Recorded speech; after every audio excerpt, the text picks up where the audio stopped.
when they invited me to come here and speak, there's an obvious topic, which is Gaza and the situation in the Middle East. But just to jump into that wouldn't do either the topic or me service. And I'll explain why.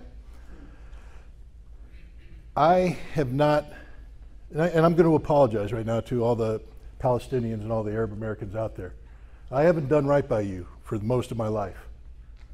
I was never anti-Arab, I was never anti-Palestinian, but I didn't see you. You didn't exist to me. I lived my life ignorant of you. So I think I need to explain why that was, and then explain how I got to where I am today, where I do see you, where I recognize you, not just as people, but fellow human beings who share the same values that I have, whether we aren't the same religion. I think that's quite obvious. And we don't come from maybe the same backgrounds in terms of cultural, education, etc. We have different approaches to life, but our humanity is the same. We love our significant others the same way. When we have children, we love our children the same way. We want the same things for our children, a better life. And so, why I didn't see that early on is it's actually a source of shame for me. But I'll try and say, I was the child of, I call myself child of the Cold War. My father was a career Air Force officer. He served in the 1960s, 70s, and 80s. He did 2 tours in Vietnam. He did 1 tour in Korea during the Pueblo crisis. He was deployed on an emergency basis to Turkey. And I grew up during the Vietnam War. My father was heavily involved in that. And then we moved. I went to 3 different high schools. One in Hawaii, not a bad place to go to high school. One in Turkey, actually the best place to go to high school for a teenage kid. The worst place to go to high school if you're the parents of a teenage kid. And then I graduated in Germany, West Germany at the time, again at the height of the Cold War. When I graduated high school, the village that I lived in was right next door to a place called North Point, and that is a place that stored nuclear weapons. My father worked at a headquarters, and he would disappear every once in a while when there was a crisis. He'd go down in the bunker. When we have a crisis during the Cold War, that means there's going to be a war, ladies and gentlemen. That war is going to go nuclear very quickly. Which means if you're my father going down the bunker, you will never see your wife and your kids again. So my father would call my mother in instances like this, and they had a code word, Alas Babylon. And when my father would call my mom, he would just say, Alas Babylon, and then he would disappear. And my mother would try to gather the children around and say nice things, comfort them, because at any moment the world could end.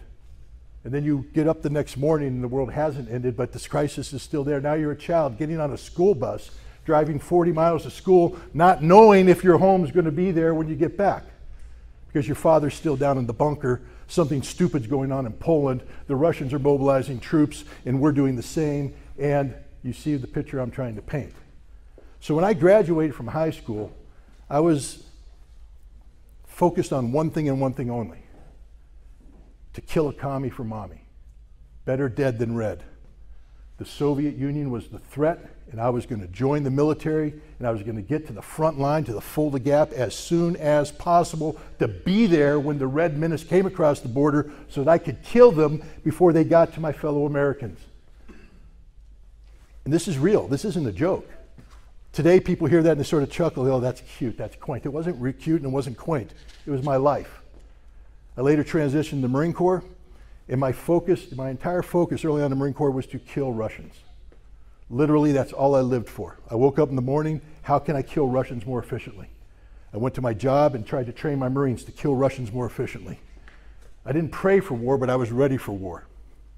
And then something strange happened. You see, one of the reasons why I was so focused on the Russians is I was an intelligence officer.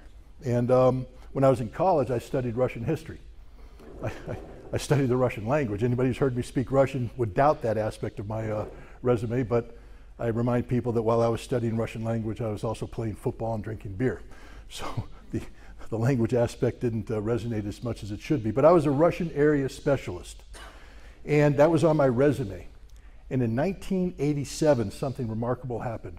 Ronald Reagan sat down with Mikhail Gorbachev, who at that time was the General Secretary of the Communist Party of the Soviet Union, and they signed the Intermediate Nuclear Forces Treaty. It was a treaty to get rid of nuclear weapons. And for me that resonated because I grew up next door to a nuclear weapon depot that I was afraid was going to cause my death.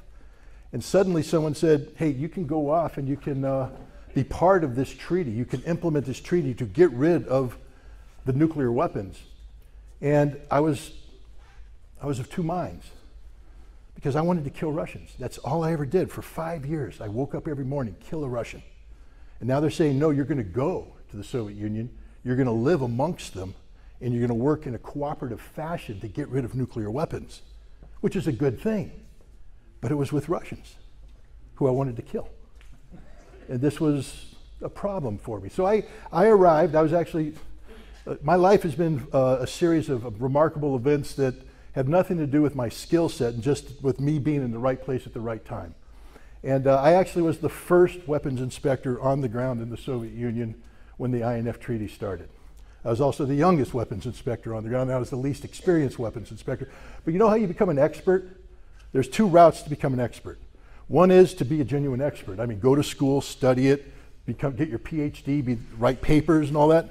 And the other one is to be the first person to ever do it. Because by definition, when it's done, you become the only person to have ever done it. You are, by default, the expert. And so I became an expert on on-site inspection, an expert on arms control inspections, et cetera, just because I was the first person to do it, and therefore I was the guy they always turned to. They said, well, what happened there? And then you'd say about it, then you'd build on it, you get more knowledge. And so I became a very good weapons inspector. And what makes a good weapons inspector isn't just your willingness to do the job for your side, but in the case of this arms control treaty, it was to work with the other side. They weren't the enemy anymore. They were actually my colleagues. I had to get up every morning and go to work with them, working together for a program that we had to both agree upon. It was a very strange thing for me to do, and I think it was strange for them as well because they looked at me the same way I looked at them. I was part of enemy number one. They were building missiles designed to blow up my country. And they were still building them while I was there. My job was to inspect those missiles. We joked about it when the missiles first started coming out of the factory. The first missile we named Pittsburgh. The second missile we named Des Moines. And the third missile was named Chicago before the people in Washington, D.C. said, this isn't funny, guys. And in many ways it wasn't, but that's the kind of perverse humor you have to have when you deal with these kinds of subjects. So I'm working with these people, but we weren't connecting. There was something missing there. Because when I looked at them, I didn't see humans. I saw Russians. And for me, Russians didn't resonate as fellow humans. This changed on New Year's Eve, 1988. Got an invitation to go to one of the Soviet inspector or Soviet escorts' house. He was an engineer, not a nuclear engineer, but a rocket scientist. He built missile parts that go on the missiles that would blow up my house if there was ever a nuclear war. And he invited us to his home. All the inspectors got invited to the homes of their Russian counterparts. So I went there with 3 other people, and we arrived. We knocked on the door opened up. Soviet apartments are very small, even if you're an engineer in a missile factory making a decent salary. It's a very small apartment, a very intimate setting. And what I mean by that is there are no secrets. What you see is what you get. They don't have the luxury of being able to take all the stuff and stuff it in the back room to make the appearance of something other than what reality is. When you walk into a Soviet apartment, you see Soviet life. And I walked in together with our inspectors, and we saw that these people were just like us. They had dirty dishes in the sink because obviously somebody was eating something as we came up, but they didn't have time to clean it, so they tried to hide the dirty dish. But you see the dirty dish. They have paper stuffed under a book on the side, just like us. And then we started talking to them. Great sense of humor. They laugh. We talked about families. They cried. They talked about their children. Their eyes glowed. And you realize, and I was realizing I just got hit with this epiphany at that point in time. I said, I don't want to kill these people anymore. I want to be friends with these people. And it was one of those life-changing moments. It forever changed my life because Up until that time, I was the warrior extraordinaire, solely focused on closing with and destroying the enemy through firepower and maneuver. And after that point, I realized that is the most worthless mission imaginable. That we, instead of learning to close with and destroy people, we should be learning to get to know people, to learn about people, to understand them as fellow human beings, and then work together to accomplish the impossible. What we were trying to do in the Soviet Union to get rid of these nuclear weapons was impossible. There were people in the Senate that didn't want it to happen, people in the White House that didn't want it to happen. We made it happen against impossible odds. And I'm very proud of the work that I and the other inspectors did. I'm very proud of my Soviet counterparts for what we accomplished. I left that job in 1990 and went back to the Marine Corps. And right about that time, August 1990, Saddam Hussein invaded Kuwait. And I got thrown out of school and thrown into a special planning cell for the Commandant of the Marine Corps to plan combat operations against the Iraqis. And based upon the work that I did for them, I got requested to go to Saudi Arabia and work for General Schwarzkopf. So off I went to do this. Now, this got me back into the war, and I was happy. You see, because it wasn't the Russians. I didn't want to kill Russians anymore, but I was trained to do war. And now I have my chance to prove myself like any man would want to do. You're trained as a warrior, here's your opportunity to be a warrior, to do the job. And I got heavily involved in what we call the counter-Scud operation. That is, the Iraqi Scuds were fired against Israel. The danger was that if we didn't stop them, Israel would enter the war. The coalition that we had built up to confront Iraq would disappear, and we could lose. So it was a big imperative to hunt these Scuds down. And early on, I realized that we were doing something wrong. You see, the intelligence said Iraq had 19 launchers, and by week 2, we had killed 64. Now, I'm a simple Marine, and I'm not very good at math, but I can tell you that that doesn't quite square. That meant we're killing something we're not supposed to be killing. We're killing something that isn't a Scud launcher, and we're probably not killing any Scud launchers because they keep firing the missiles at Israel. So I became involved in trying to hunt them down, and I had an opportunity to work with Navy SEALs. They had something called a fast attack vehicle. It's a dune buggy. And they fly in with the dune buggy on helicopters when pilots get shot down, and the dune buggy goes off and tries to recover the pilot and bring him back to safety. I came up with an idea that we were going to go to a place that somebody said we destroyed a Scud, and I'm going to do a technical assessment of it. I'm going to go in and take bits and pieces of it, bring it back, build a radar cross section so that we can fine-tune our radars to hunt them down and kill them. And I needed to be on the site. So I met with the SEALs, and I remember the commander said, "You ain't coming with us." And I said, "Why not?" He said, "Because you ain't one of us. We're special. We're the SEALs, and you're not. And I'm not giving up a space on my dune buggy for you." And I turned to him and I said, what space do you give up when you pick up the pilot? He said, "What do you mean?" I said, "Well, you have your crew, and you get off the helicopter and you go to get the pilot. Where do you put the pilot? You kick off one of your guys?" "No, we put the pilot in the platform on the side of the thing." I said, "So why can't you take me in on that platform?" And then he realized that I was serious, and the bottom line is they approved the mission. We're getting ready to go. And I have to tell you, as you're getting into the preparation for this, it's like anybody do sports like boxing or competitive sport, that right before the whistle blows, the adrenaline you're feeling, the pump, the uncertainty, it's that moment before the action. This is war, guys. This is it. This is my chance to prove my manhood. I'm going to have a chance to do something where I will be confronted with life and death decisions, and I will get to measure myself as a man, because that's all I believed a man was. Somebody who could stand up and stare death in the face and not back down.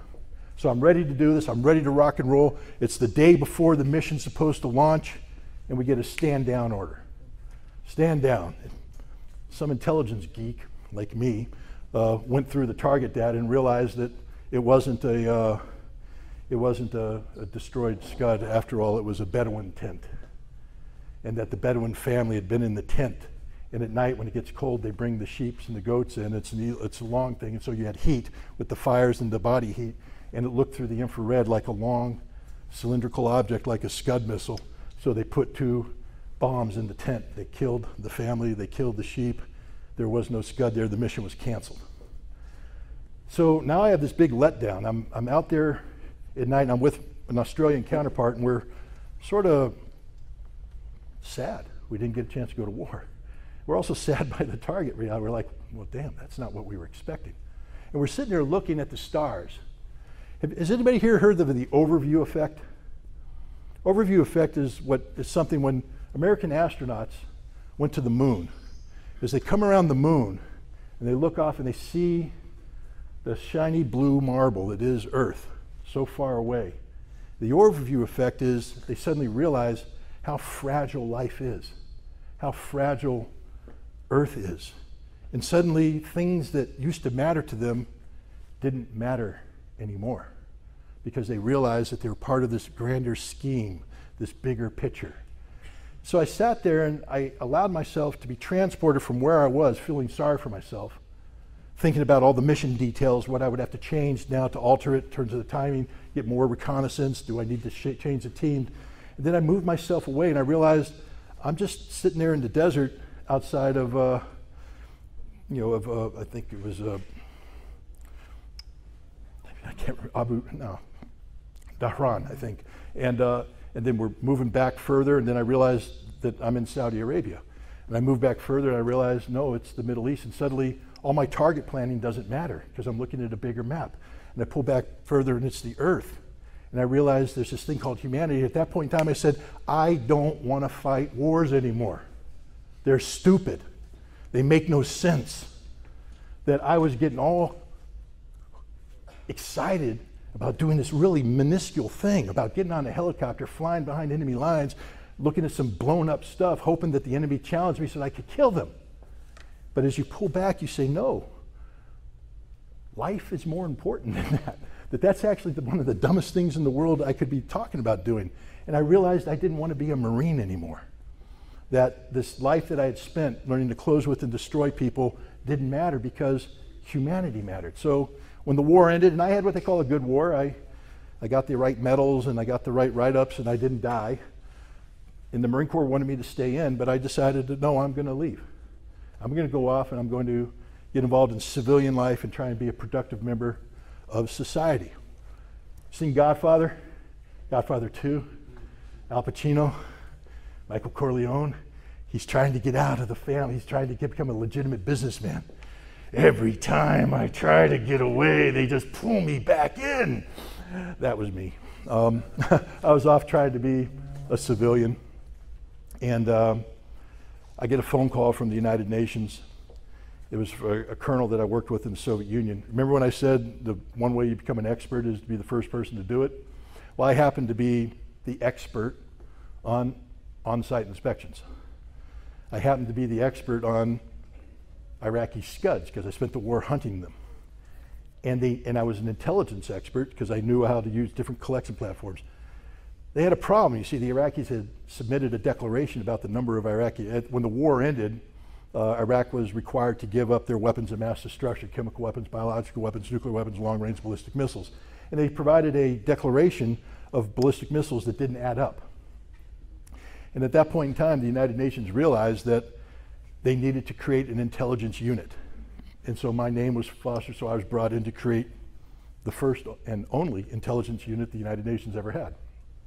Standalone intelligence unit to hunt down Iraqi missiles. And I did that.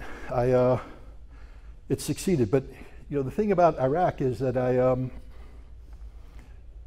approached the Iraqis as the enemy. See, I didn't learn a damn thing, excuse my language. Remember I talked to you, I had that epiphany about the Russians? But with the Iraqis, I reverted. When I came into Iraq the first time as a weapons inspector, they were the enemy. They were hostile. They were trying to hide things from me. I didn't bother to see them. I just was focused on my job. But as you do your job, you come back over and over and over again. You start to notice things. You start to notice the mother, because Iraq, when I first went there, was a wealthy nation, proud nation. They didn't have beggars on the street. But then you start to notice in the squares you drive by, there's a mother with children. You say, that's strange. That doesn't happen in Iraq, but it's there now. And then you see it's over here too, and what you realize is that she's begging because there isn't enough in Iraq to take care of her children. And you count the children, there's 7 of them, but one day you drive by and there's only 6. You're like, what the hell happened to the 7th? But I didn't stop to ask because they're just Iraqis. I have a job to do. I'm a very important man. I'm a weapons inspector. I'm the guy confronting Saddam Hussein. I'm the guy getting international headlines. Then you drive by and there's only 5. Then there's only 4. Then there's only 3. And that's when we stopped. That's when I was with a German. And we pulled off the road and we went up to her and we said, "Where are your children?" I had an interpreter because I don't speak Arabic. And she said, "They're dead." I said, "Well, why?" "Well, they starved to death. They died of disease. They didn't have fresh water." I went back to UN headquarters. I loaded up the vehicle with all the fresh water I could get. We brought in the rations and everything, and I came off and I offloaded it. And I gave it to her, and I thought we had done a good deal. As we're driving away, we see the Iraqi secret police come in and take it all away from her. I asked the Iraqis afterwards why they did that. They said, "It's a shame. You know, you're embarrassing us. You're showing that we can't take care of our people." I said, "But she's going to die." And they said, "That's our problem, not your problem." Now I'm in this quandary here. Long story short, I began to view the Iraqis as human beings. A lot of people ask me, and they say, "Why are you such a," and you can use a very bad word to describe me, "while you were in Iraq?" I was very hard-nosed. I didn't compromise at all. But the reason why I did that is because I owed it to the Iraqi people to finish the job. What I knew is that if I didn't do my job, if I didn't complete the mission of hunting down these weapons, sanctions would never be lifted. In the United States, that was okay with them because they didn't care. Remember Madeleine Albright? 500,000 children have died because of sanctions. That's a price we're willing to pay, she said. Well, it's not a price I'm willing to pay. Not a price my inspectors are willing to pay. We went into Iraq on every mission to finish the job so sanctions could be lifted, so the Iraqi people would never again have a mother in a park with 7 children watching them subtract one by one by one by one, because they became humans to me. I started to see them as human beings. So forgive me if I was a hard-nosed inspector. Forgive me if you didn't understand why I was so insistent on doing my job. But it's because I fell in love with the Iraqi people. Now, one of the things I ran into was, as the intelligence officers, we had a problem. We were getting close to accounting for all of Iraq's missiles, but we had a problem. The problem was called Israel. Israel had a very good intelligence service. And my fear was that if we went to the Security Council and tried to write a clean bill of health for the Iraqis, that the Israelis would pull up an envelope and slide it on somebody's door, under the door, and they'd open that envelope and there'd be a photograph of something that we didn't find. And it would destroy our entire case. So I said, we got to go to Israel. They went, "You can't go to Israel." So we have to go to Israel. Why? They said, "If you go to Israel, we'll be compromised." I said, "If we don't go to Israel, we're compromised." I'm not going to Israel to become buddy-buddy with them. I'm going to Israel to find out what they know and to challenge them with the fact that, don't be afraid to let me do my job. Give me the information so I can do my job, so that the threat you think exists no longer exists, and we're able to give Iraq a clean bill of health and not worry about that envelope sliding under the door. So in 1994, I went to Israel. Surprise meeting with the head of intelligence. When I got to Israel, they said, "Who do you want to meet?" And I said, "I want to meet Yuri Sergey." And they said, "You can't meet him. He's the head of intelligence." I said, "That's the only guy I'm going to talk to." So they let me meet him. I put my proposal down. His jaw dropped, and he said, "We can't do that. You're asking us to treat you like you're an intelligence service." I am an intelligence service, and I'm the only one that counts. I'm the one that gets the job done in Iraq. And I convinced the Israelis that this was right. From 1994 to 1998, I traveled to Israel more times than I can count. I worked with the Israelis on a very intimate basis. In photo labs, shoulder to shoulder with guys, looking at imagery, working with guys on intercepted communications, working with people on human intelligence networks to gather the information they had.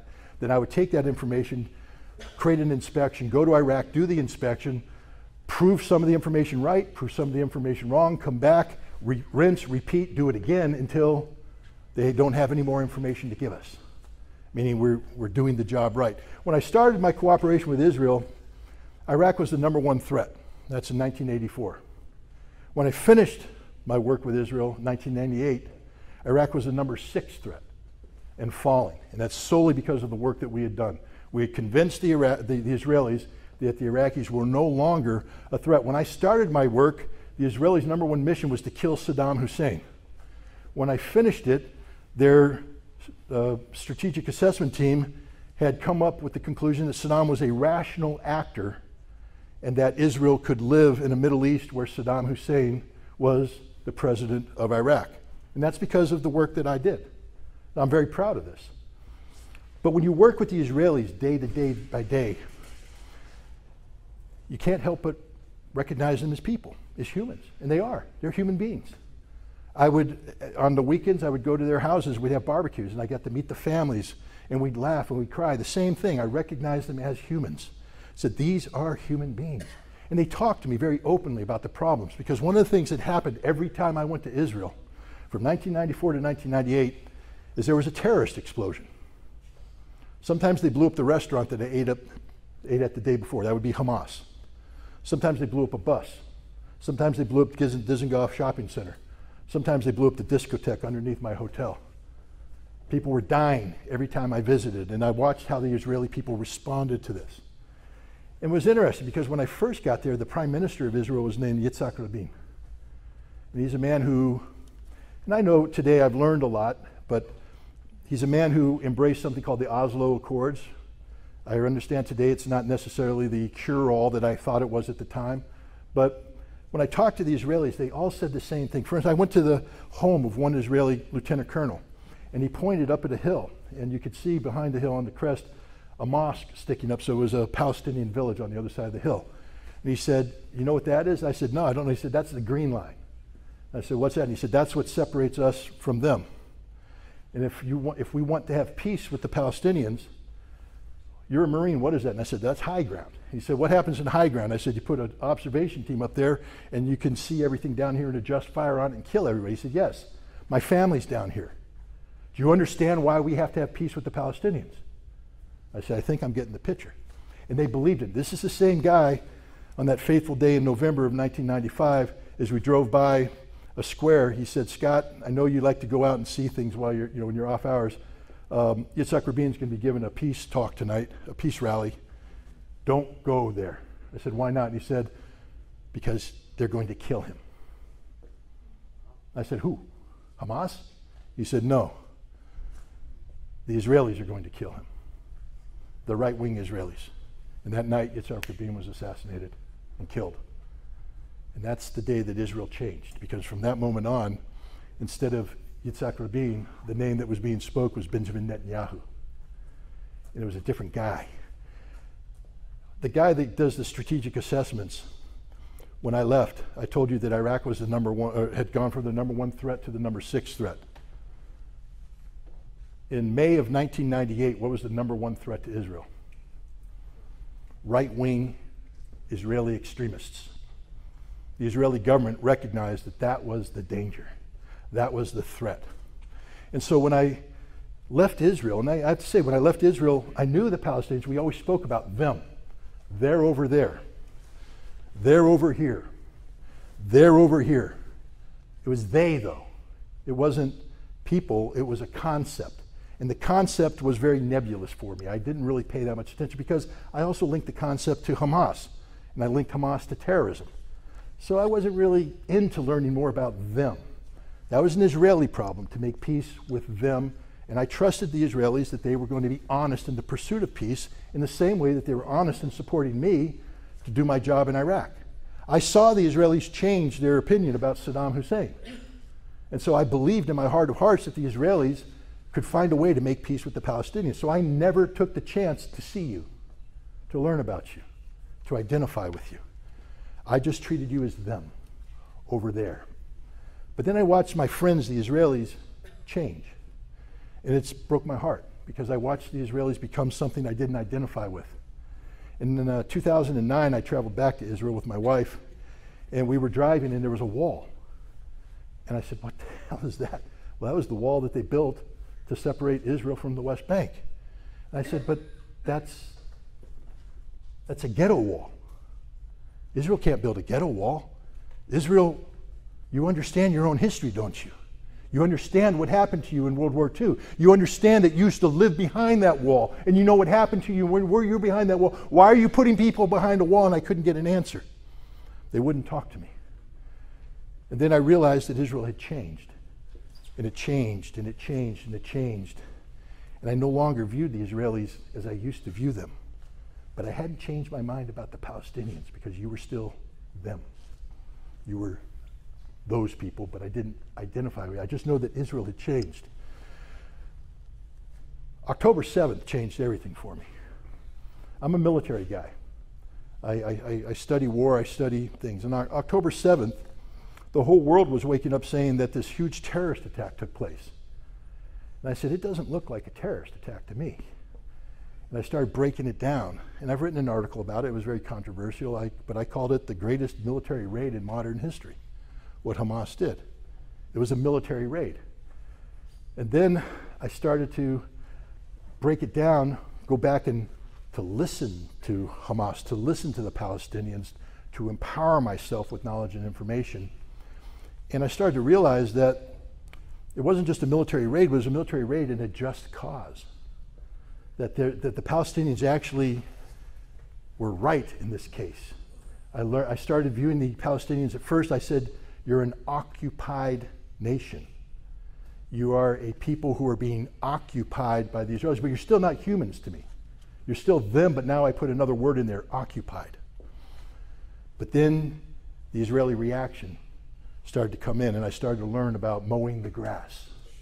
I started to learn about the Dahiwa doctrine. I might be saying that name wrong. It's the West Beirut suburb that was bombed in 2006 by the Israelis, not because there was military significance, but because they wanted to punish the people of Lebanon for daring to allow Hezbollah to resist the Israelis.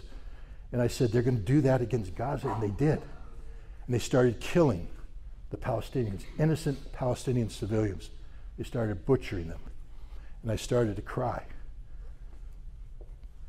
I started to realize that these are human beings that are dying. What would I do if those were my children? What would I do if that was my wife? And I know damn well what I would do. I would pick up a gun and I would resist. And I would fight them with every inch, every parcel of my soul.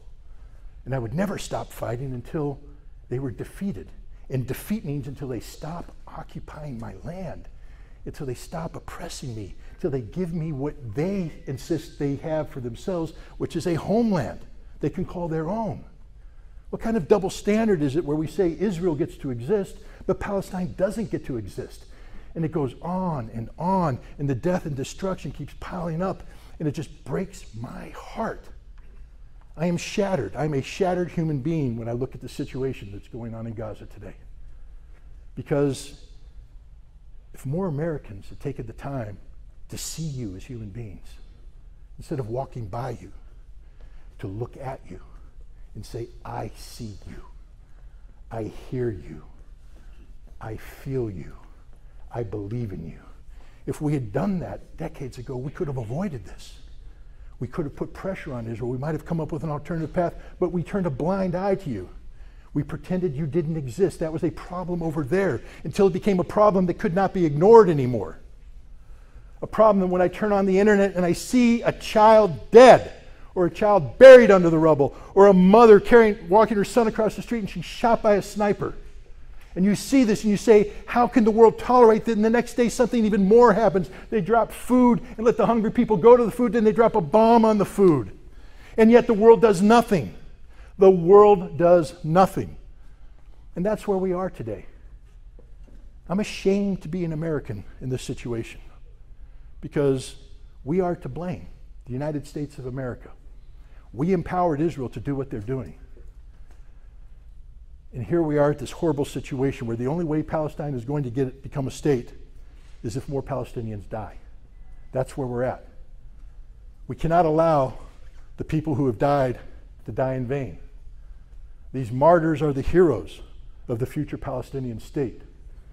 Every Palestinian who sheds his or her blood in Gaza is not shedding their blood in vain. They're shedding it for the future of a free Palestine. And we have to honor them. We have to respect them. We have to say that if this is going to happen, then at least let it happen in a cause worthy of the sacrifice, and a free Palestinian state is such a cause.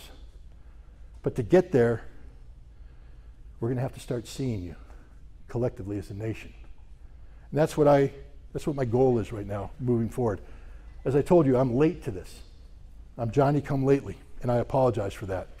I apologize that I didn't see you before, that I didn't recognize you before. I see you now. I recognize you now. And I give you my solemn word as a man that I will never forget you, and I will always be beside you as you fight for what you deserve, a free Palestine.